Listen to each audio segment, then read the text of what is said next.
សម្ដេចធិបតីហ៊ុនម៉ាណែតប្រកាសរៀបចំការប្រជុំ JBC ជាមួយភាគីថៃជាបន្ទាន់និងបបួលភាគីថៃយកបញ្ហាប្រាសាទចំនួន3និងតំបន់មុំ3ទៅតុលាការយុត្តិធម៌អន្តរជាតិ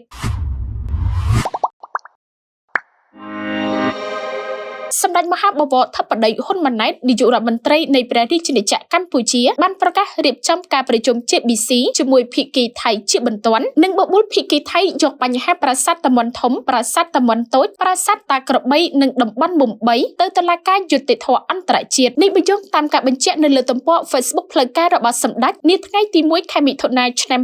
2025ទន្ទឹមគ្នានេះប្រមុខរាជរដ្ឋាភិបាលឆ្នាំរបស់កម្ពុជាក៏មិនភ្លេចបញ្ជាក់ដែរថាបើទោះបីជាកម្ពុជាព្យាយាមដោះស្រាយបញ្ហាព្រំដែនដោយសន្តិវិធីតាមយន្តការបច្ចេកទេសនិងច្បាប់អន្តរជាតិក៏ដោយកម្ពុជានៅរក្សាសិទ្ធិក្នុងការការពារបូរណភាពទឹកដីរបស់ខ្លួនតាមគ្រប់មធ្យោបាយរួមទាំងការប្រើប្រាស់កងកម្លាំងប្រដាប់អាវុធក្នុងករណីមានការព្យាយាមឈ្លានពានពីបរទេសសូមជម្រាបជូនថាក្រោយពីត្រឡប់មកពីបំពេញបេសកកម្មក្រៅប្រទេសភ្លាមៗនៅថ្ងៃទី1ខែមិថុនាឆ្នាំ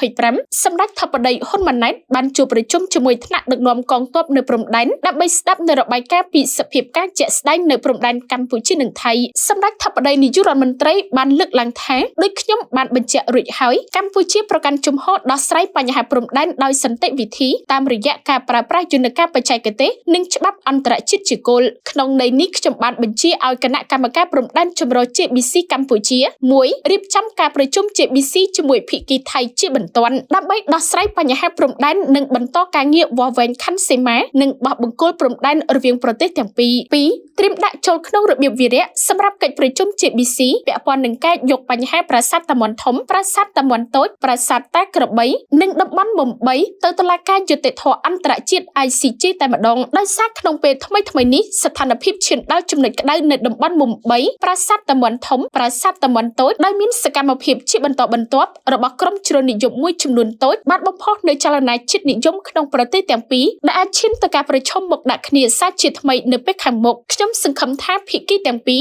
នឹងអាចធ្វើការជាមួយគ្នាដើម្បីឈានទៅរកដំណោះស្រាយបញ្ចប់ការវិវាទនៅតំបន់រសើបទាំងនេះក៏ដូចជាបន្តការងារវាស់វែងខណ្ឌសីមានិងបោះបង្គោលព្រំដែននៅតំបន់មិនទាន់ឯកភាពគ្នាដោយសន្តិវិធីផ្អែកលើមូលដ្ឋានបច្ចេកទេសនិងច្បាប់អន្តរជាតិសម្ដេចបានសង្កត់ធ្ងន់ថាខ្ញុំសូមបញ្ជាក់ជាថ្មីម្ដងទៀតថាបើទោះជាកម្ពុជាព្យាយាមដោះស្រាយបញ្ហាព្រំដែនដោយសន្តិវិធីតាមយន្តការបច្ចេកទេសនិងច្បាប់អន្តរជាតិក៏ដោយក៏កម្ពុជានៅរក្សាសិទ្ធិក្នុងការការពារបូរណភាពទឹកដីរបស់ខ្លួនតាមគ្រប់មធ្យោបាយរួមទាំងការប្រើប្រាស់កងកម្លាំងប្រដាប់អាវុធក្នុងករណីមានការព្យាយាមឈ្លានពានបូរណភាពទឹកដីកម្ពុជាដោយប្រើប្រាស់កម្លាំងកងទ័ព